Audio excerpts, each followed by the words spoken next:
সাবিত্রী চতুর্দশী ব্রত বৈশাখ মাসের সংক্রান্তি অথবা জ্যৈষ্ঠ মাসে সাবিত্রী চতুর্দশী ব্রত পালন করা হয়। এই দিন সাবিত্রী, সত্যবান ও ধর্মরাজার পুজো করা হয়। বলা হয় এই ব্রত পালন করলে বৈধব্য যন্ত্রণা ভোগ করতে হয় না। সধবা মহিলারা সাবিত্রী চতুর্দশী ব্রত পালন করে থাকে। জেনে নেওয়া যাক এই ব্রতের পেছনে প্রচলিত কাহিনীটি।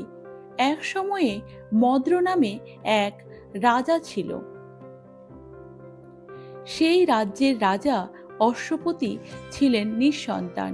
সেই কারণে সে তার স্ত্রীর সাথে সাবিত্রী দেবীর আরাধনা শুরু করলেন। 14 বছর ব্রত পালন করে ব্রত উদযাপনের সময় তাদের আরাধনায় খুশি হয়ে সাবিত্রী দেবী তাদের আশীর্বাদ করেন যে তাদের সর্বগুণ সম্পন্না এক কন্যা জন্মগ্রহণ করবে।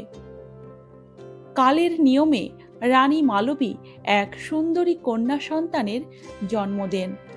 তারা মেয়ের নাম রাখেন সাবিত্রী। ধীরে ধীরে সাবিত্রী বড় হয়ে বিবাহের যোগ্য হয়ে ওঠেন।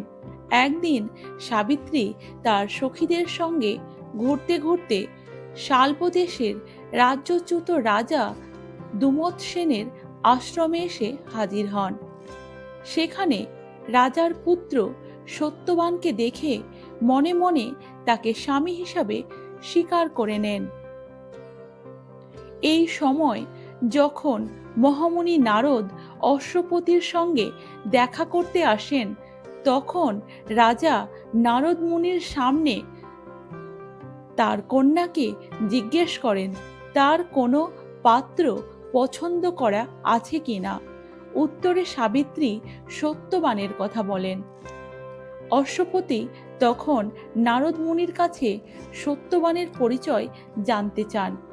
তখন নারদ মুনি জানায় তিনি রাজা দুমৎসেনের পুত্র। দুমৎসেন তখন রাজ্য ছাড়া এবং তারা পতিপত্নী দুজনেই অন্ধ।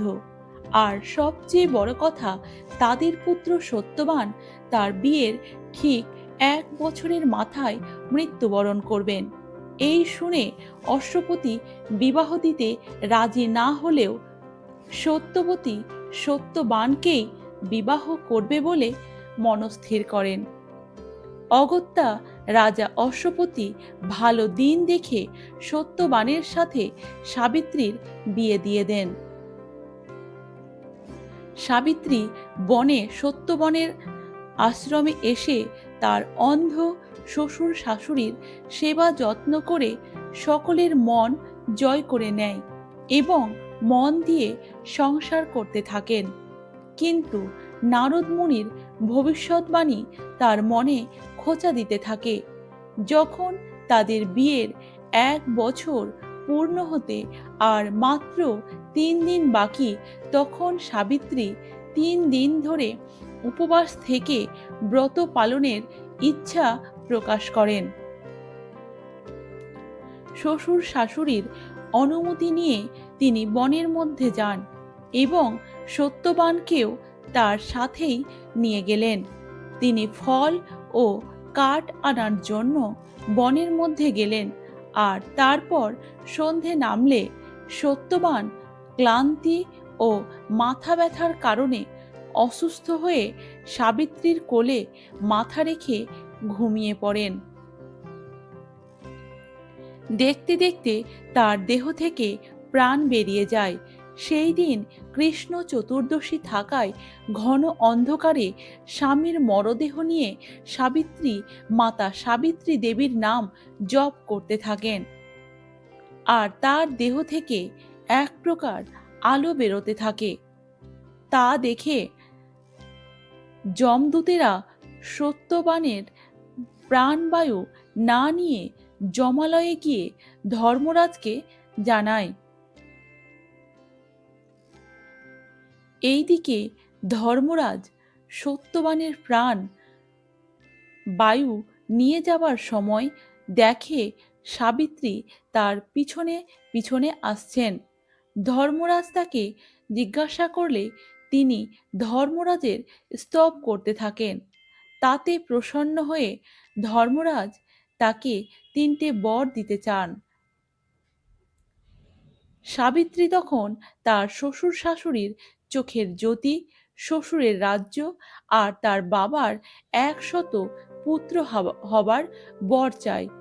ধর্মরাজ খুশি মনে তথাস্তু বলে তাকে বর দিয়ে আবার চলতে থাকে। চলতে চলতে তিনি দেখেন সাবিত্রী আবার তার পিছনে আসছেন।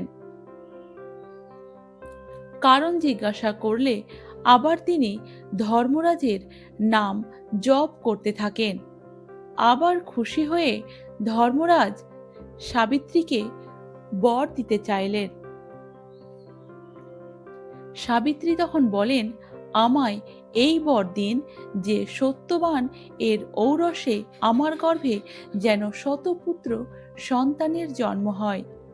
ধর্মরাজ তথাস্তু বলে চলে গেলেও আবার তার পিছনে সাবিত্রীকে দেখতে পান। তখন ধর্মরাজ তাকে জিজ্ঞাসা করেন, কি ব্যাপার?